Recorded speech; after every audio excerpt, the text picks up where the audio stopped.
마지막 남아있던 피하지방층이 사라지고 몸이 해골의 가죽과 넝마를 씌워놓은 것 같이 되었을 때 우리는 우리의 몸이 자기 자신을 먹어치우기 시작했다는 것을 느낄 수 있었다. 내장기관이 자체의 단백질을 소화시키고 몸에서 근육이 사라졌다. 그러자 저항력이 없어졌다. 같은 막사에 있던 사람들이 하나둘씩 죽어나갔다. 우리는 모두 다음에는 누가 죽을 것인지, 그리고 자기 자신은 언제 죽을 것인지 아주 정확하게 알고 있었다. 위글은 20세기 대표적 사상가로 꼽히는 빅터 프랭클이 나치 수용소에서 겪은 죽음보다 더한 고통을 생생히 묘사한 글입니다. 인간이 너무 굶주리다 보면 우리 몸은 목숨을 유지하기 위해 내장을 시작으로 근육까지 스스로를 먹어치우기 시작합니다. 그리고 종래에는 죽음에 이르게 되죠. 인간 생존을 위해 필수적인 의식주 중 우선순위를 굳이 따져보자면 아마도 식일 겁니다. 먹지 못한다는 것은 우리 몸에 영양소가 공급되지 않아 생명을 유지할 수 없다는 뜻이니까요. 유엔 식량농업기구, 국제농업개발기구, 유니세프, 유엔 세계식량계획, 세계보건기구는 지난 2023년 공동으로 2023 세계식량안보와 영양실태 보고서를 발표했습니다. 그런데 여기에는 충격적인 내용이 담겼습니다. 조사를 시작한 2022년 기준 전 세계에서 식량 부족으로 기아에 허덕이는 인구가 최대 7억 8,300만 명에 달하며 이는 코로나19 대유행이 시작되기 전인 2019년 6억 1,300만 명보다 1억 2,200만 명이 늘어난 수치입니다. 즉 전 세계 인구 10명 중 1명이 먹을 것이 부족해 고통받고 있다는 의미. 또한 영양실조로 발육부진 상태에 놓인 5살 미만 어린이가 1억 4,800만 명에 이른다고도 하죠. 보고서는 전 세계 기아 수치는 정체됐지만 많은 지역에서 식량 위기가 심화하고 있다며 특히 아프리카 등에서는 인구의 20%가 기아를 겪고 있다고 지적했습니다.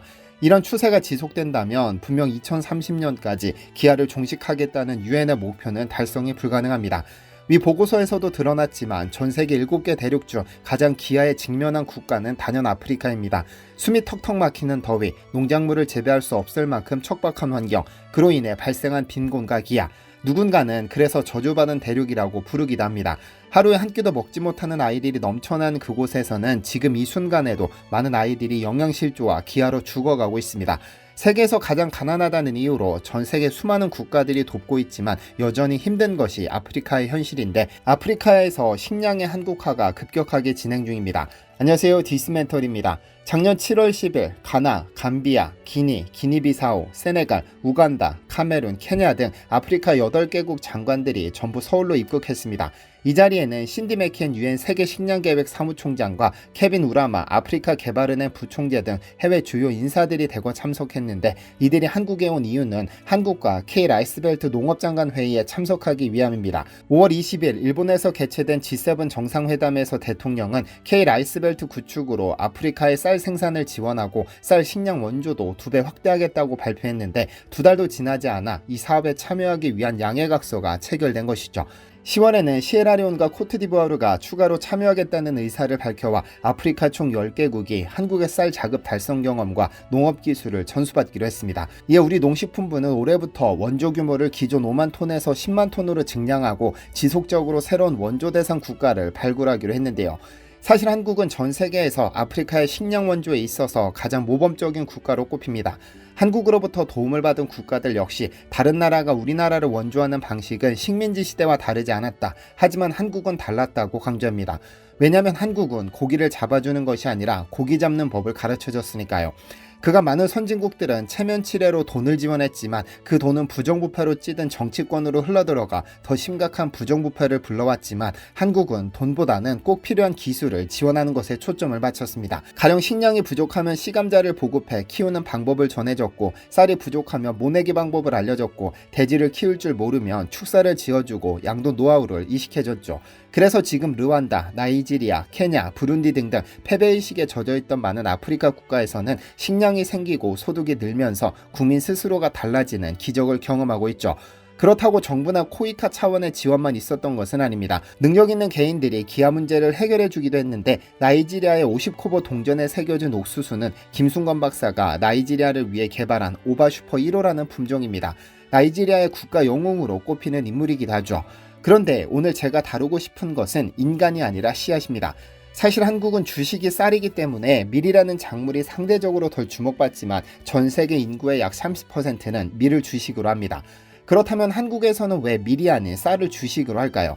쌀이 한국 토양에 적합하고 밀이 서양 토양에 적합해서 그럴까요? 아닙니다. 우리가 쌀을 주식으로 하고 서양이 밀을 주식으로 하는 이유는 아이러니하게도 세금 때문입니다. 세금을 의미하는 조세의 한자를 보면 조의 경우 별을 의미하는 벼화를 붓으로 달고 있는데 별을 세금으로 바쳤다는 의미입니다. 정부는 국민의 세금으로 운영되기 때문에 그 세금은 명확한 기준이 있어야 할 텐데요. 그래서 수확량을 확인할 수 있는 쌀, 밀, 보리, 귀리와 같은 곡물이 가장 훌륭한 세원이었던 겁니다. 반면 땅속에서 자라는 감자나 고구마, 카사바 등은 수확할 때까지 생산량을 알 수 없어 세금으로는 적당한 작물이 아니었고 유목민이 대부분인 국가 역시 세금을 부과하기 어렵습니다. 매년 좋은 초지를 찾아 떠도는 그들을 찾아다니면서 세금을 걷기는 쉬운 일이 아닐 테니까요. 그래서 쌀과 밀, 보리, 귀리 등이 세금으로 가장 완벽한 곡물이었고 세금을 내기 위해 이들을 키우다 보니 자연스럽게 주식으로 자리 잡은 겁니다. 그런데 정부가 쌀을 세금으로 걷었다고 해서 한국에서 밀이 재배되지 않은 것은 아닙니다.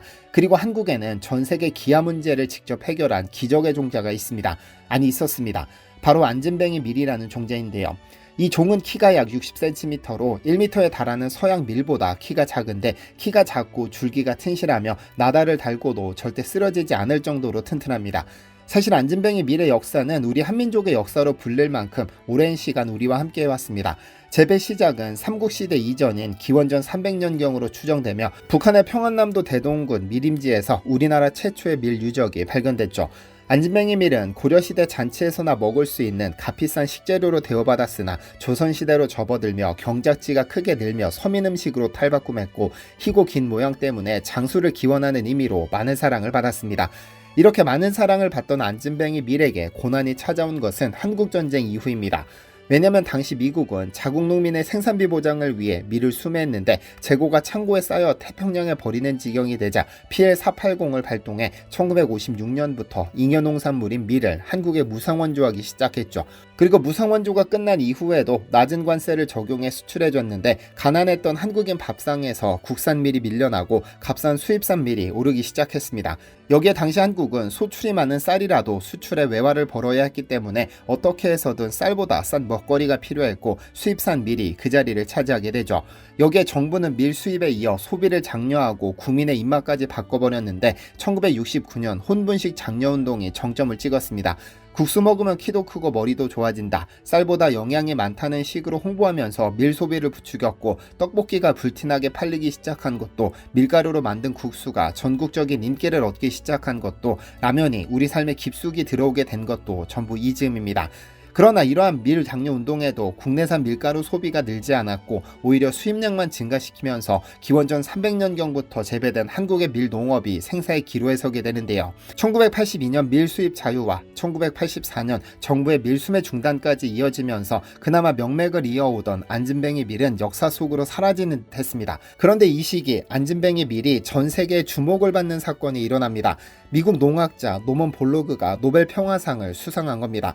그의 업적은 밀 종자를 교잡해 세상에 없던 육종에 성공한 후 이를 서남아시아와 아프리카 등에 보급해 그곳에 만연한 기아 문제를 해결했다는 점. 그런데 자랑스럽게도 볼로그 박사가 교잡한 종이 바로 안진뱅이 밀입니다. 1905년 일본은 수확량이 많고 병충해에 강한 안진뱅이 밀을 일본으로 가져가 농림시포라는 종으로 발전시켰는데 농림시포는 안진뱅이 밀의 가장 큰 장점인 높은 생산력과 강한 생명력을 그대로 가져갔습니다. 그래서 척박한 땅에서도 번식력이 좋았기 때문에 볼로그 박사는 이 안진뱅이 밀의 발전된 버전인 농림시포와 멕시코 제레종을 교잡해 1945년 소노라 64호를 만들었죠. 사실 볼로그가 교잡한 안진뱅이 밀의 또 다른 이름인 소노라 64호는 전 세계가 기아에 허덕이던 1950, 60년대 식량 문제를 해결하는 데 크게 기여해 동남아시아, 인도, 서남아시아, 아프리카 등에서 1억 명의 생명을 살린 것으로 유명합니다. 소노라 64호 덕분에 밀 수확량이 60%까지 늘어나는 녹색혁명이 이뤄졌으니까요. 안진뱅이 밀의 강한 생명력 덕분에 척박한 땅에서도 번식력이 강해졌고 이를 도입한 국가들은 기아 문제를 해결했습니다. 멕시코에서도 활약이 이어졌는데 과거 밀 수입국이었던 멕시코는 안진뱅이 밀 도입 후 밀 생산량이 3배 증가하며 1963년부터는 주요 밀 수출국으로 발돋움할 수 있었죠. 뿐만 아니라 현재 세계 4대 밀 생산국인 미국의 밀 90%가 안진뱅이 밀을 이어받은 품종이기도 합니다. 이렇게 세계 식량 증산에 이바지한 성과를 인정받아 볼로그는 1970년 농학자로는 최초로 노벨 평화상을 수상했죠. 이로써 알 수 있는 것은 기원전부터 우리나라에서 재배된 토종밀이 우리도 모르는 사이에 외국으로 나가 기아 문제를 해결해냈다는 점, 그리고 우리 토종 종자가 그만큼 뛰어난 유전자를 지녔다는 사실인데요. 그런데 우리 토종 종자인 안진뱅이 밀은 1950년대 미국산 밀 원조와 밀 수입, 1960년대 정부의 혼분식 장려운동, 1982년 밀 수입 자유화, 1984년 정부의 밀 수매 중단 등을 거치며 거의 사라졌었는데 지금 기적적으로 다시 재배되고 있습니다. 2012년 경남 진주 금곡정미소의 백관실 대표가 자신이 50년 동안 지켜오던 안진뱅이 밀을 안완식 당시 농촌진흥청 연구관에게 전해주면서 대중화의 계기가 마련됐습니다. 현재 국제 슬로푸드 협회는 전 세계적으로 의미 있는 운동을 진행 중인데 바로 마세방주 프로젝트입니다. 노아의 방주처럼 소멸위기에 처한 종자나 식재료를 찾아 목록을 만들어 마세방주에 승선시켜 지역 음식문화 유산을 지켜나가자는 국제 프로젝트입니다. 2013년 안완식 박사가 슬로푸드 협회 등재를 신청해 안진뱅이 밀이 마세방주에 등재됐죠. 이렇듯 토종종자를 지켜나가는 것은 그 자체로 가치 있고 의미 있는 일입니다. 금곡정미소의 백관실 대표가 제공하지 않았다면 아마 지금쯤 안진뱅이 밀의 존재 여부도 알지 못했을 테니까요. 그런데 여기 19년 동안 7만 평산에 오로지 최고급 토종 산나물 종자만 키우며 종자를 보존해오는 분이 계십니다. 지난 영상에서 잠시 소개해드린 강원도 화천 삼방환담의 조순정 대표인데요. 사실 한 국가의 미래가 될 수도 있는 토종종자를 지켜내고 보존하는 것은 정부가 나서서 해야 할 일이지만 이분은 오로지 혼자 힘으로 19년 동안 이 불가능해 보이는 일을 해오고 계십니다. 이와 관련해서는 지난 영상에서 인터뷰를 내보내드렸으니 자세히 언급하지는 않겠습니다.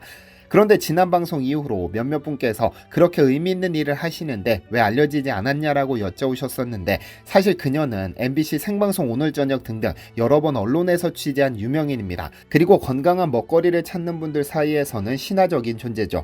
아무래도 그녀가 유명세를 탄 이유는 그녀가 토종종자만 고수하기 때문일 겁니다.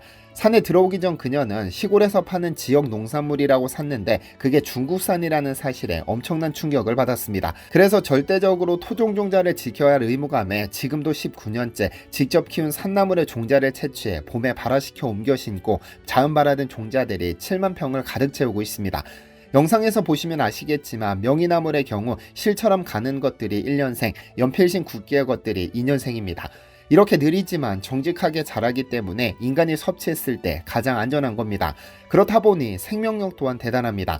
산삼이 귀한 것은 그 생명력이 상상을 초월하기 때문입니다. 깊고 어두운 산기슭에서 오로지 자연의 힘으로 키워지니까요.